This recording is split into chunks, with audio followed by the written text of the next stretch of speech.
Hey, what's up, you guys? Welcome to my channel. So what we're doing today is actually the 2-year 2,400 mile review on this Honda Ruckus. So about a year ago, I made a 1-year 1,200 mile review on this thing. So I just want to come back a year later with some more opinions and a little bit better structure in the video. So if you're new to the channel, please subscribe. I post a lot of Honda Ruckus content. I also don't monetize on this channel. I just do it to help more people. So anything helps, so like, a comment, or anything like that. So what we're going to be going over is style, speed, the cool fun factor, comfort, and maintenance. So those are the 5 categories that I'm really going to be focusing on in this video, along with just a basic run through that I'll probably start with of how it functions and a couple specs on it. So let's jump right into it actually. So the way this works is, well, it's a scooter. It's a 49cc scooter.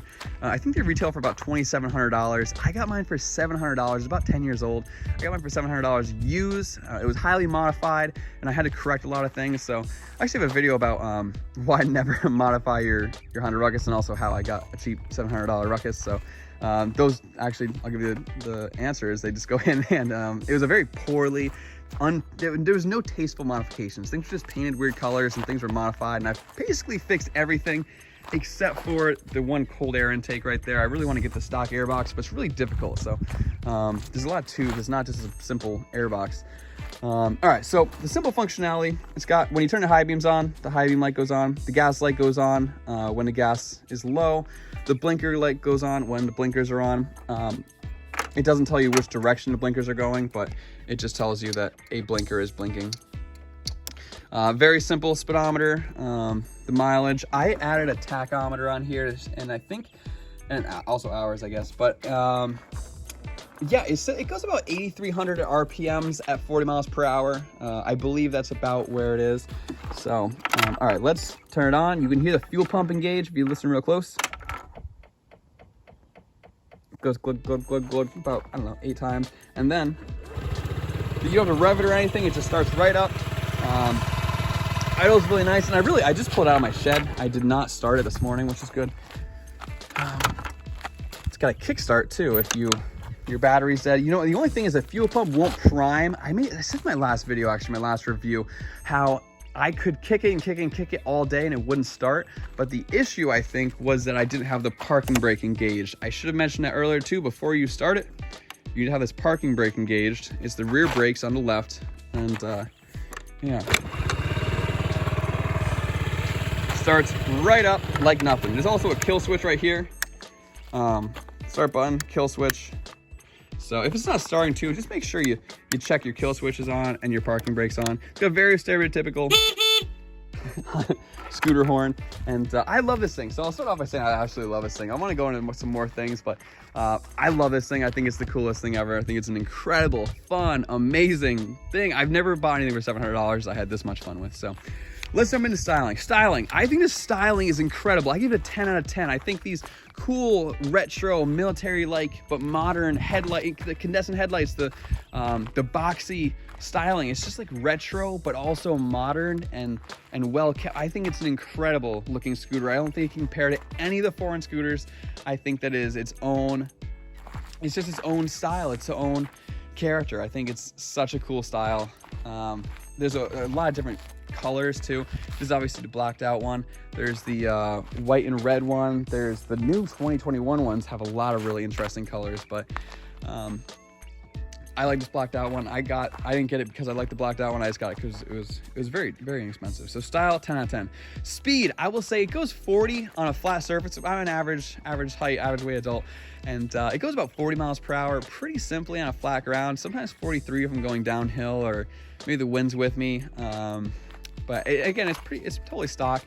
But I would expect maybe 35 to 40 on average, because sometimes you have hills, sometimes you have a lot of differences. But I have a very, very steep hill in my town, and it's still like it goes about 25 miles an hour up it. It's never has a huge issue with me specifically though. So speed, I think, is fine, especially for what I do. I don't daily drive it. I just drive it to the beach. I drive it down farm roads. I drive it around town. I think it's a very fun hobby-like vehicle, not a daily driver. So the cool fun factor is what I'm actually gonna talk about now, relating to that. Cool fun factor is a 10 out of 10. I have more fun with this than I do on a motorcycle, but only because I'm not daily driving it. If I was daily driving it or even using it to get to work, I work about 35 minutes away, it would be a problem. But for a hobby, for a weekend, for a beach driver, it's incredible. It's definitely, it's awesome. The only way I would have more fun, I think, would be if there was a second seat. That's the only reason I think the Yamaha Zuma has this thing beat. Other than that, I think it's incredible. But the Yamaha Zuma, it's got a second seat and it goes about the same speed. It just doesn't, I don't think the aesthetics is cool. But again, it's an opinion. Leave a comment below what you think is the coolest looking scooter. So yeah, I wish I had a second seat, but the cool fun factor, 10 out of 10. Something about the simple, just the simple on the throttle and the way it just cruises. I mean, it's just so cool. The horn, it's just a stereotypical scooter, and it's just so quiet. And in Connecticut, there's no registration, there's no license plate, there's no motorcycle license needed or anything like that. So it's just the simplicity makes the cool fun factor so much higher because there's no stress. You ride, you park it, and it's really cool. Obviously, safety is a huge thing. You got to make sure on roads that have a 45-mile-per-hour speed limit, I really don't like riding it because everyone else is going, you know, they're speeding and then they pass me. I like 25-mile-per-hour roads where I can keep up with the traffic very well. Comfort is fine. I have a stock. I think, you know, it's got very little wheel travel in the front, pretty big wheel travel.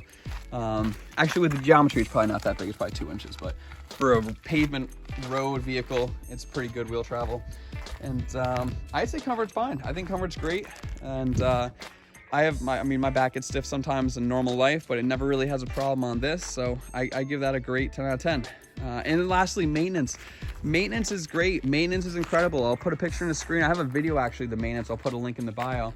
The maintenance is very low. The maintenance is great. It's a lot of the things are just inspect things, like inspect the brakes, inspect, I can't think of it on top of my head, just simple things.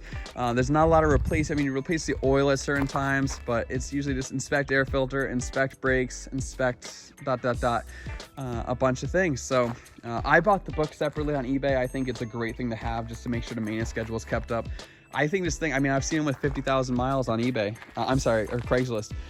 So I bought on Facebook Marketplace. It's a great scooter. And I hope this video helps you. Leave a comment below. Let's actually, if we could start some kind of forum in the comments, like a Reddit forum where there's threads. I'll respond to every comment. I got this video idea from a comment actually for making a new review. I'll respond to all the comments. Hopefully we can help each other. I don't monetize on this channel. I just want to help more people. So I respond to all the comments. Leave a like, leave a comment. No matter what it is, just leave a comment. It really helps the algorithm, help this video reach more people. Same thing with the likes, and I really appreciate if you subscribe to keep the channel going. So hope to see you in my next video. Really appreciate it. I'll talk to you soon. Bye.